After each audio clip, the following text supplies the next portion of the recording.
धर्म के बारे में इसका जो वास्तविक स्वरूप है उसको मैं आप लोगों के सामने बताऊँ। इसका पहले आपको मैं शाब्दिक अर्थ ही बता देता हूँ। वैदिक वेद से आया है, वेद वृक्ष धातु जिसका मतलब होता है ज्ञान।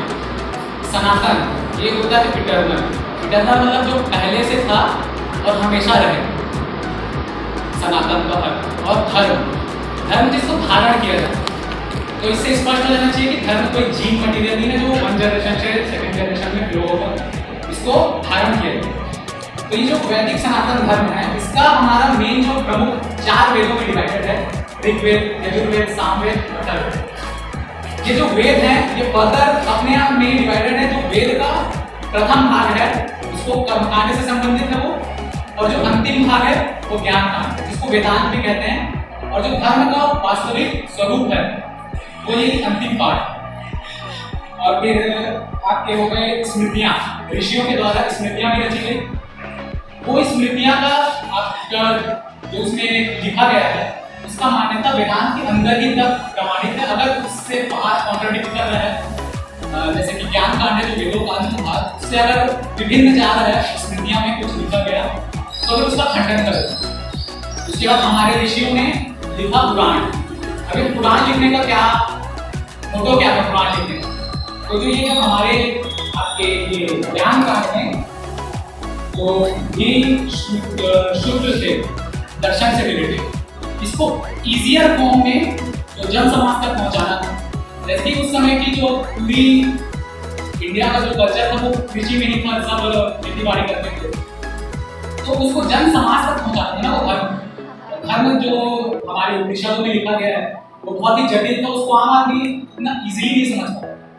तो इसका एक कथा के माध्यम से हमारे ऋषि लोग का प्रयास था कि पुराण के माध्यम से इसको जन समाज तक पहुंचाए। तब ये धर्म क्यों जरूरी क्यों अगर देखा जाए तो धर्म एक ही चीज का वो सॉल्यूशन है कि इंसान जो है वो दुख में, मतलब अपने आप में ही दुख में रहते हैं। इंसान का जो इतना दुख है उसका सॉल्यूशन है धर्म। तो ये धर्म आज के समय में विकृत हो गया है। सिर्फ धार्मिक इंसान का मतलब क्या समझना है, वही जो बस पूजा पाठ करता है, क्रियाकलाप करता है, वही धार्मिक। अगर वो इंसानों को ले लिया जाए उसमें से अगर हम उनके फिजिकल फॉर्म को पूछें धार्मिक ज्यादा कौन लग रहा है तो वही लगेगा ना कि जो टीका लगाया है, माला जप रहा है, तरह तरह के कर्म कर रहा है। लेकिन वास्तविक धर्म वो नहीं, वास्तविक धर्म है उपनिषद, भगवद गीता, उसके अंदर टीचिंग्स दिए गए हैं, उसको जीवन में उतारना, उसके हिसाब से जीवन गठन करना, ये वास्तविक धर्म का स्वरूप है।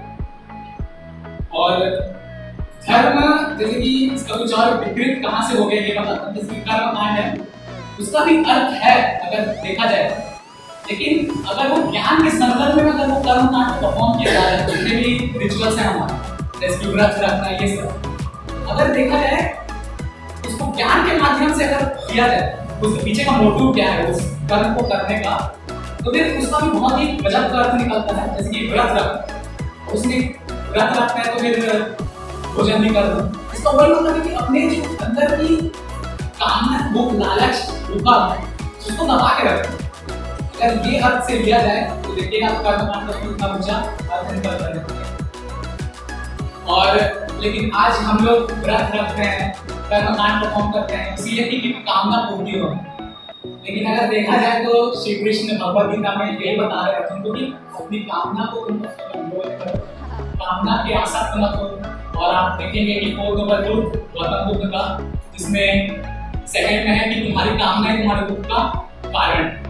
तो ये उल्टा कैसे हो गया? अभी ये सोचे ना, जो जिसको हम पूछ रहे हैं उन्हीं से हम कामना कर रहे हैं कि हमको ये चाहिए, और वो उनका टीचिंग से वही है कि तुम अपनी कामना को कंट्रोल में करो।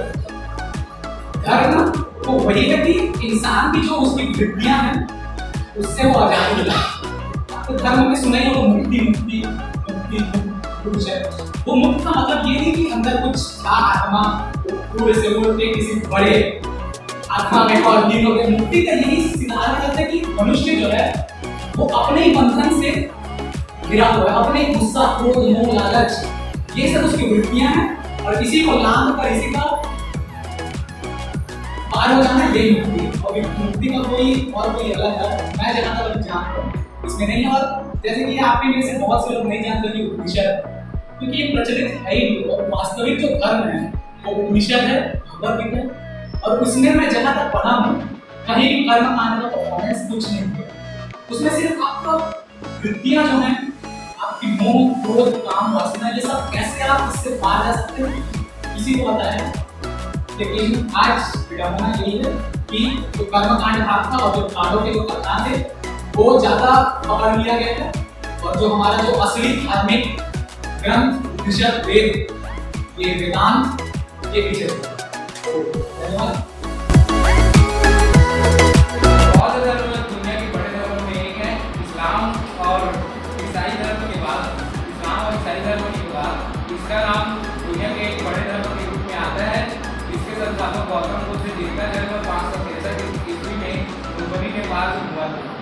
गौतम बुद्ध के पिता का नाम शुद्धोधन, इनकी माता का नाम माया देवी, और इनके जन्म होने के जस्ट पश्चात इनकी माता का देहांत हो जाता है और इनका पालन पोषण इसकी सौतेली माँ गौतमी के द्वारा किया जाता है। और ऐसे मतलब इनके जन्म होने के ठीक कुछ दिन पहले इनके माँ को एक सपना आता है।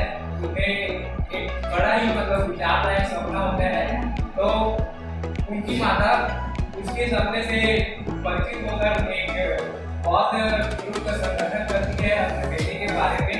वो सपना रिलेटेड था कि उनका बेटा आगे चलकर या तो वो एक बड़ा राजा बनेगा या तो वो एक धर्म का पाठ पढ़ाने वाला। तो उनके पिता टीकाराम शुद्धोधन है, वो इस पॉइंट ऑफ व्यू से पार्टी एग्री होते हुए कहते हैं कि मैं अपना बेटे का भविष्य एक धर्म के पाठ पढ़ाने वाले के रूप में नहीं देखता। तो वो सिद्धार्थ को बचपन से ही तमाम सुख सुविधा सिद्धार्थ से परिचित करवाते हैं, और यहाँ तक कि उन्हें एक महल दिया जाता है और वहाँ सबकी सुख सुविधा होती है जो एक व्यक्ति को चाहिए होती है अपनी लाइफ में। तो एक दिन सिद्धार्थ अपने साथी के साथ कपिलवस्तु के भ्रमण करने अपने महल से बाहर निकलते हैं। वहाँ वो 4 हिस्से को देखते हैं, जिसमें पहला है एक बूढ़ा व्यक्ति, दूसरा है बीमार व्यक्ति, तीसरा है शव यात्रा, और चौथा है एक साधु जो 4 किलोमीटर बैठे हुए।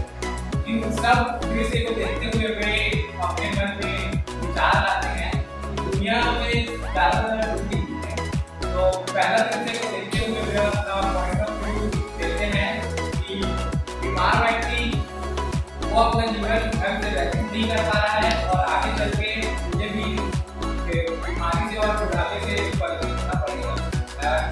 तीसरा जो शव यात्रा था उसको देखकर उनके मन में ये ख्याल आता है कि मैं ये तमाम सुविधा जो जी रहा हूँ, इसके बाद आगे चलकर मुझे शव यात्रा के दौरान उनका जीवन त्याग करना पड़ेगा। इसके विपरीत वो एक साधु को देखते हैं तो उससे उनको एक प्रेरणा मिलती है कि अगर मैं ज्ञान की प्राप्ति कर लूं और इस ज्ञान को अगर सब लोगों को बांटूं तो शायद मैं अमर हो जाऊंगा, और या फिर अमर ना होते हुए मेरा ये ज्ञान बाकी लोगों का क्या काम भी आएगा।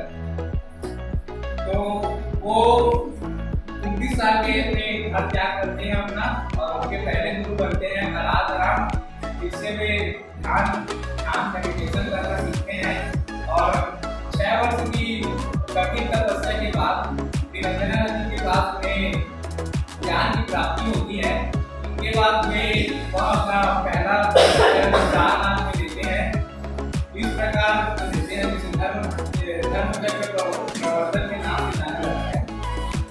गौतम बुद्ध की मृत्यु कुशीनगर में हो जाती है। बुद्ध ने अपने जीवन में दुख की ओर खास फोकस करते हुए, जैसा मनीष मेरे दोस्त ने फोकस किया था कि धर्म एक कर्म मतलब दुख की ओर पॉइंट ऑफ व्यू करता है, तो जीवन में सिर्फ दुख है। तो 4 नोबेल ट्रुथ के बारे में जिक्र करते हैं, जो कि है दुनिया में दुख है और सभी आप इंसान को दुख का सामना करना पड़ता है। दूसरा है दुख का कारण है, जिस दुख को आप उभर रहे हो उसका कुछ न कुछ मतलब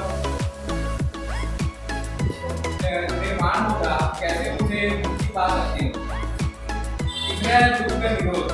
कृष्णा से मुक्ति पाई जाती है, जिससे हम अपने दुख को कम कर सकते हैं और अपना जीवन अच्छा व्यतीत कर सकते हैं। चौथा है दुख निरोध मतलब बुद्ध ने